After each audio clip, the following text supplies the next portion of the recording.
Here's the story from The Independent. The reaction to Charlie Kirk's murder proves America is closer than ever to its next civil war.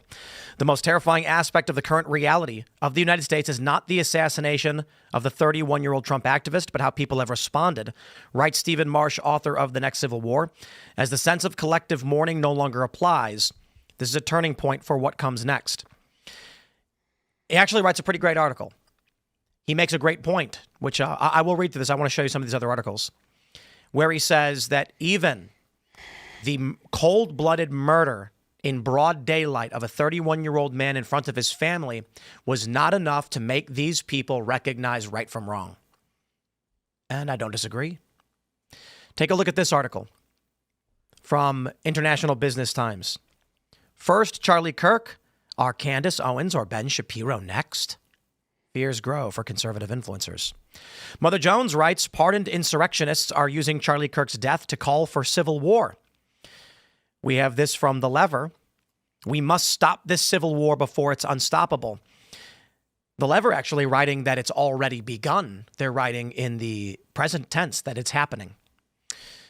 Here's Yahoo Finance. Concerns grow that bot networks may be amplifying calls for civil war after Charlie Kirk killing. And perhaps on social media, that is what we're seeing.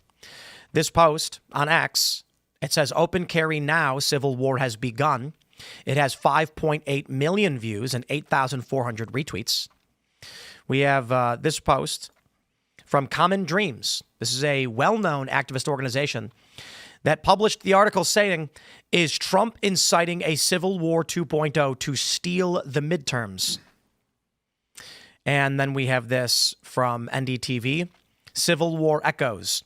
Sanjeev Sanyal warns U.S. resembles April 1861. I want to read a little bit from The Independent, and then we can have this conversation. The reason why, you know that we've talked about this quite a bit. I, of course, have talked about it, and I will say it. And I wish I was wrong, but I was not wrong.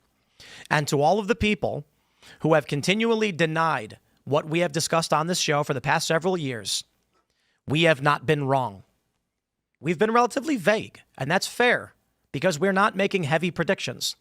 But I will remind you of this. One of the things that really irked me was in September of 2020, I stated on this show that were Trump to lose, these right-wing people are going to rush the White House. They're going to storm the White House. They are not going to just let this go idly by. And that was just passive thought. That was just, I can't see these people letting Trump lose. And what happened? January 6th. I said in November, after if Trump loses, this is what's going to happen. What did happen in January? People stormed the Capitol. Following this, people used my earlier accurate prediction on the left to claim I had foreknowledge of January 6th and should be criminally charged or investigated. In fact, I was just reading the news and making a prediction. And what did I say just last year? In a debate on the Culture War show that Donald Trump would use the military in the ICE and immigration enforcement. The left would not tolerate it. There would be a battle between the governors and the federal government over control of the National Guard, and it will escalate. And that is exactly where we are right now. And every step of the way I said, I hope I'm wrong. Maybe I'm crazy. Maybe this right now is the point. This story where people say, this has gone too far.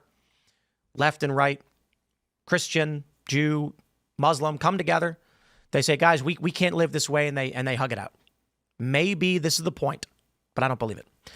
And I'll tell you why. I'm going to read this from Stephen Marsh, who says, at the time of writing, the suspect in the shooting of Charlie Kirk is still at large and his motivations are unknown. But the identity of the killer and the reasons for killing hardly matter. Whoever they are and whatever their intention, the fallout is utterly predictable. Divided America will divide further. Political violence already surging will surge further. America will continue further down the road to perdition of the republic. He says far more political figures have been murdered in American history than in the history of any other democracy. More than a quarter of U.S. presidents have either survived an assassination attempt or died at the hands of a killer. But in the past, each assassination of a president or a judge was treated as a collective national tragedy. It was understood that the violence perpetrated by whomever was a disaster for the body politic as a whole. Politics exist, after all, to save us from violence as a means of resolving disputes. The sense of collective mourning no longer applies. The reaction to Kirk's death instantaneously split American discourse. Here was a 31-year-old man murdered in broad daylight in front of his wife and children before a crowd of thousands at Utah Valley University. Americans could not agree that that was unacceptable.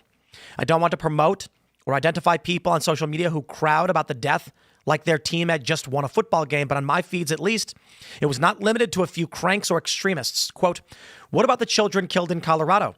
was a perfectly common sentiment. Anyone on the left who imagines the political assassination of their opponents is going to lead to more stability or a better America is seriously deluded. I will say this personally.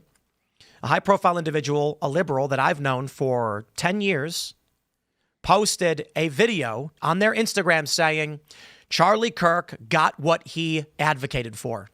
And I was shocked that they posted this because I genuinely thought that there was still reason left in some of these people, but I can't say that I feel that way, and I don't know what's going to happen. Now he goes on to add, journalists are now targets. The political class and judges have been under extreme threat since Trump took office. It's hard to even keep track of it anymore. The former House Speaker of Minnesota and her husband were murdered in June. A Molotov cocktail was thrown at the governor of Pennsylvania's house during Passover.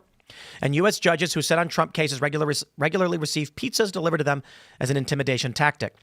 Targeting journalists is new. Last month, the New York Times editor Joseph Kahn had his apartment graffitied in New York. Kirk's assassination is the organic continuation of these trends. But you know what was really scary? Charlie Kirk is not a journalist. He was a personality. He was a civilian. He was a man who expressed opinions. He didn't write for a great news publication, purport to be a journalist. He shared his thoughts on the goings-on of this country. And this is what's terrifying. Now, there's much more that he writes about, but I don't want to just keep, ranting myself. The point, I think, is clear, and you have seen it. The comments on social media on the left. There are tiers of this.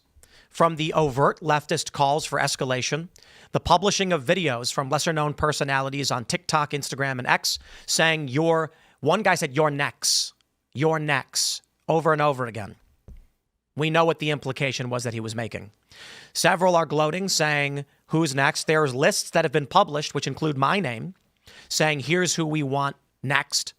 There are people on Blue Sky, X, Instagram, etc., saying, here's the list of people they want to go after. It is insanity. And that is all across social media. So with that being the sentiment, that's one tier. The next tier are the people who are prominent liberals, high-profile actors, high-profile politicians, people like Ilhan Omar, for instance, who are coming out and saying, yeah, well, maybe Charlie shouldn't have said hateful things. So you have the tacit liberal, Charlie got what he deserved attitude, and then you have the overt leftist, we're coming for the rest of you. I will give a shout out to the handful of prominent liberals who have condemned the violence. Many of the high-profile Democrats have, and I respect that. Without naming them, because I don't seek to embarrass them. Some of these young liberals crying on camera over Charlie's death, talking about how bad it is. But with all of that being said, it's the sentiment we are seeing reeks of an untenable bifurcation in the body politic. We have said it on this show many times. Where is the off-ramp? And unfortunately, and one of the most terrifying comments that I got was, Charlie Kirk was the off-ramp. He held debates, and he succeeded at those debates. And were his methods to have been permanently successful, the course of politics in this country was rooted in having a conversation. Across Louisville, there are graphics that have been drawn up in less than a day of pictures of Charlie Kirk that say, debate this, with blood spraying from his neck. I refuse to watch the videos of these people advocating for my death and the death of other people, because I know it will just make me angry, and I already factually understand these people exist. I just fear that there is no backing down, and the only thing I can say is every direction I look and have looked over the past several years, this goes in one direction. But I'm curious now what y'all think.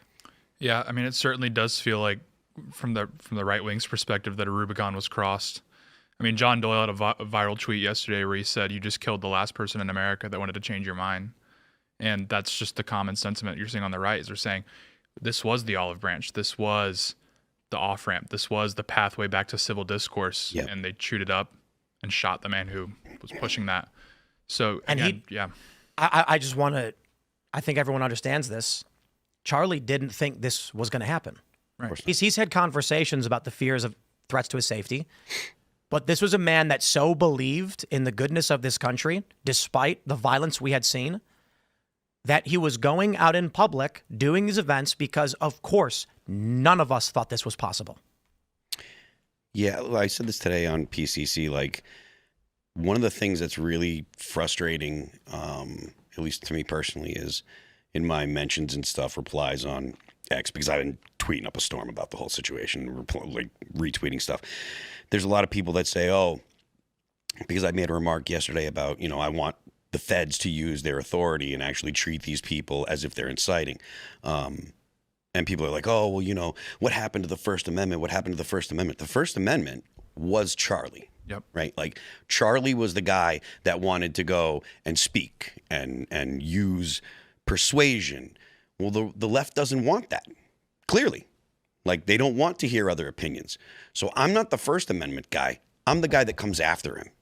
Mm-hmm. I want the feds to do something. I want the government to. And I don't care when people tell me, oh, if you let the feds do something, they're gonna do it to you when they're already gonna.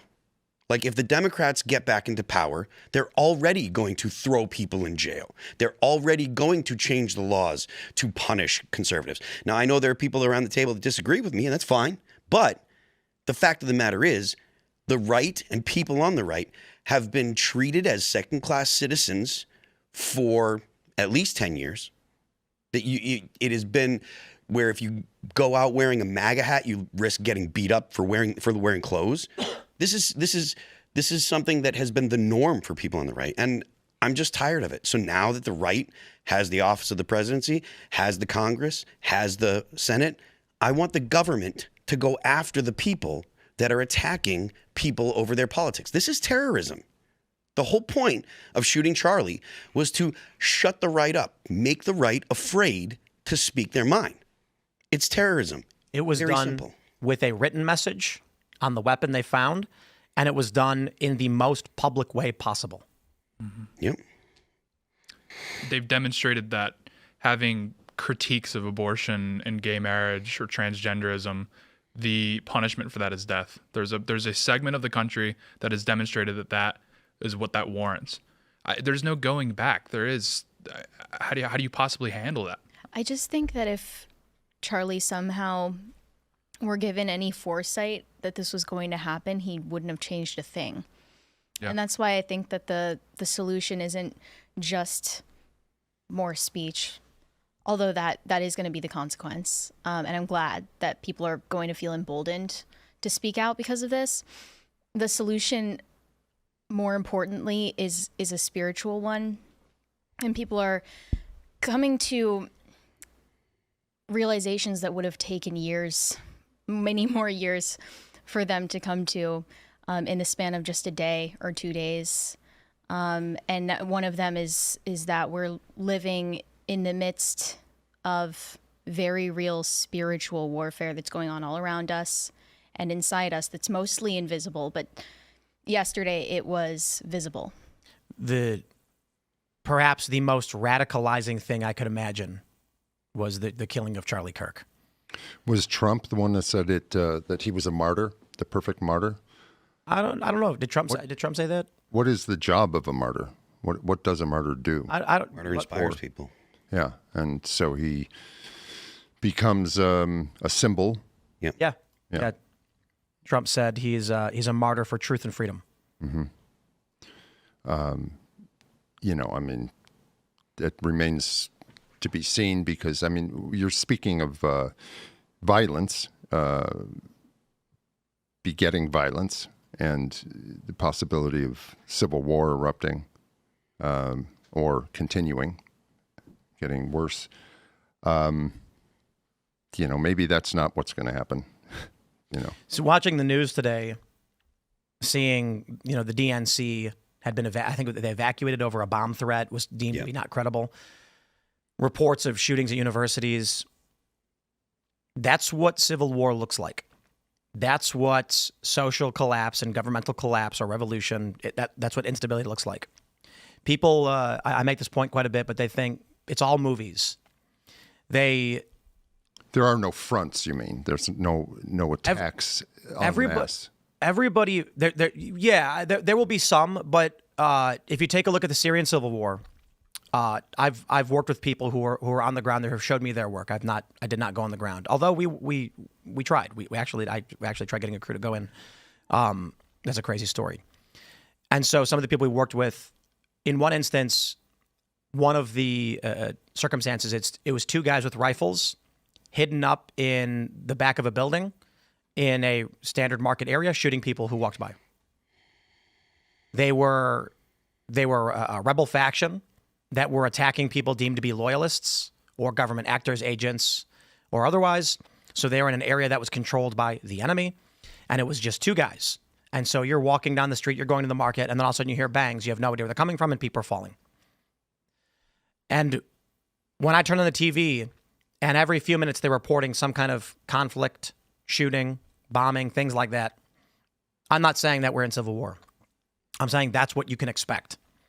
If we were to enter one, it will not be battlefronts marching towards each other. They're not going to say, there's not going to be two groups that organize, Congress, internal, the People's Republic and the They don't have Liberty. skirmishes, you mean? There's no skirmishes type of thing. Skirmishes will happen. But it's not going to be the North and the South. That's not what civil wars look like. And Americans are plagued by our history into believing that's what a civil war is. But the issue was you had in the American Civil War sovereign states that were debating with each other, and those sovereign states had armies, and they could negotiate as power structures amongst each other. The factions already existed. In almost every single civil war ever, random factions emerge in various areas. Partisans, it's not a unified front in any meaningful way. That's like Syria, for instance, or Spain, or Russia. And so what we're likely to see now, after everything we've seen, and I'm going to stress this again, as I've said every time, the time travel test, I call it, go back 10 years and tell people where we are today. Someone will have shot the president in the head. Fortunately, by turning it, it would have only grazed his ear. Another man will have gone to his golf club, his golf course, aiming a rifle, trying to kill him. That trial ongoing now.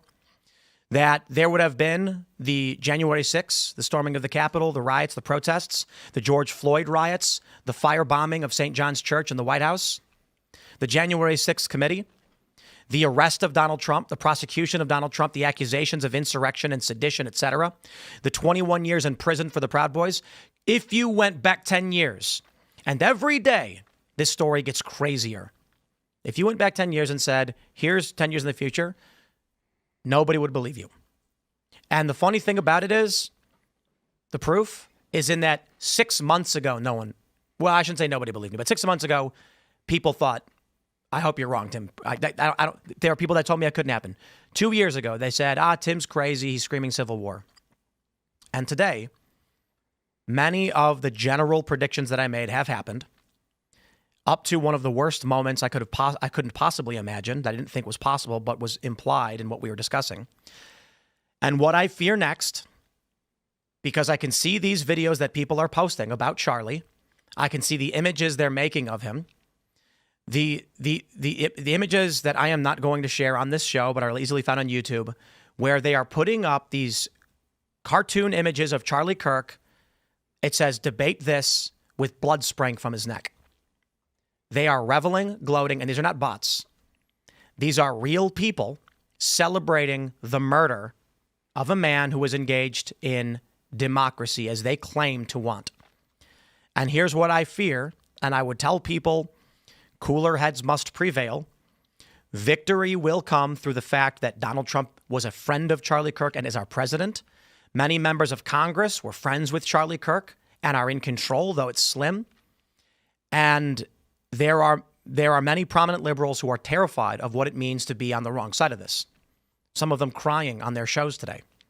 With that being said, my fear is that there are many people who are inspired by Charlie Kirk, who feel like they have nothing to lose because they are young men with no jobs, no wives, no girlfriends, no prospects. And they watched Charlie's content. He had millions of followers. They went to his events.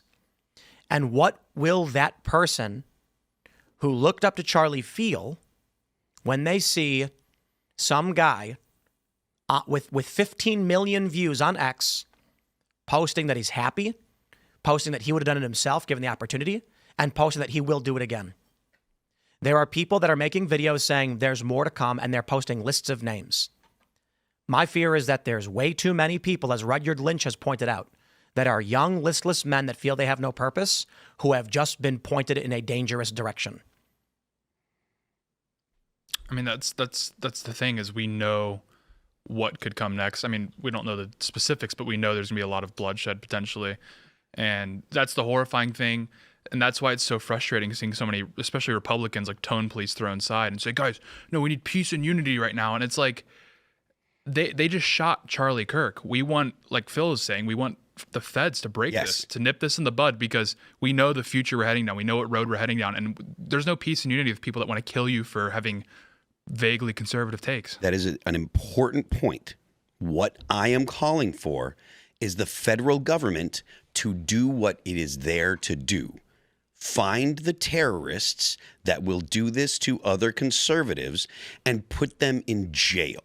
That's why I'm saying I'm not so much worried about right-wing men, listless young men who might have looked up to Charlie Kirk, being radicalized into considering violence from this. I think it's actually something that's just going to embolden people on the left to commit more acts of violence. And still, even now, the people who are being tone policed by their own side are still only calling for justice through the proper channels because they're good people, because they have scruples and they have morals. Because TOS violations, Mary. Which TOS violation? Well, we can't say we're limited to what we can or cannot say here, and also it's irresponsible to call for things that are illegal. So even beyond, I don't want to be. Is that the only reason why you're? I don't want to be the guy federal government to do. I don't want to be the guy that's responsible for being like, oh, go take things in for your own hand. Like I I'm don't not think that people should do that. So well, genuinely, okay. don't. Well, I think Kirk. Do you? No. I don't have much faith in the FBI personally.